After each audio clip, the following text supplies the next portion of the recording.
So yun mga idol, magandang araw sa inyo and welcome back sa Talim Island Pride. And for today's video, magluluto tayo ng ginataang kanduli sa luyang dilaw. Pangkaraniwan ng pagluluto ng ginataang kanduli ay gigisa mo lang yung bawang sibuyas tapos ilalagay na yung kanduli, pero this time ipiprito muna natin ang kanduli at para naman mawala talaga ang lansa nito. May mga nababasa nga ako ng mga comment ng viewers na sabi nila hindi daw kinakain tong kanduli kasi kumakain daw ng pupo. Pero meron ding mga viewers na paborito ang kanduli talaga. At kung kumakain ka nito at paborito mo tong isda na to, i-comment mo na ba yan para malaman natin kung talagang kumakain ka nito. Inihanda ko na rin lahat ng ingredients para naman sa special na ginataang kanduli na ito. At promise, ngayon ko lang gagawin to. Meron kasi tayong solid followers na nagluto ng ganito at isinend sa akin kaya sinubukan kong gawin. Kaya dun sa mga mahilig at paborito tong isda na to, samahan mo ko hanggang dulo at panoorin mo ito. At sa mga makakapanood na hindi kumakain ng isdang ito, respeto na lang mga idol. At sa totoo lang, ngayon lang ako magluluto at makakatikim ng ganitong luto. Adiyaw, sana'y masarap.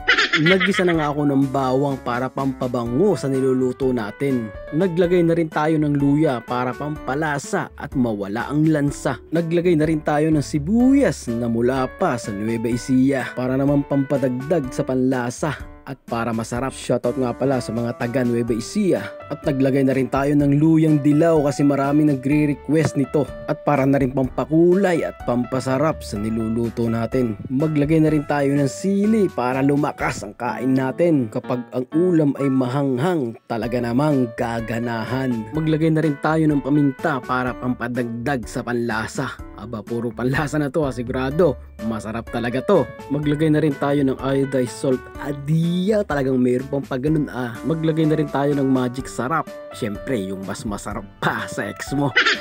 At syempre, pagkatapos niyan, ilagay na rin natin yung paborito nating pritong kanduli. At talaga naman kung ito ang ulam araw-araw ay magsasaing ng 5 gatang. At syempre, pagkatapos niyan, ibubuhos na natin yung pangalawang kakanggata at hayaan lang natin kumulo. Abay, kitang-kita nyo naman mga idol, unang kulo pa lang, pagkakasarap na. At halu-haluin nyo lang mga idol para naman yung gata kumapit sa palibot ng isda. At kapag konti na lang yung sabaw, ibuhos mo na yung unang kakanggata. Talaga namang basta gata ay napagkakasarap. At yun mga idol, takpan ulit natin para naman kumulo ulit. Heto ang finished product ng ginataang kanduli sa luyang dilaw. Let's go mga idol!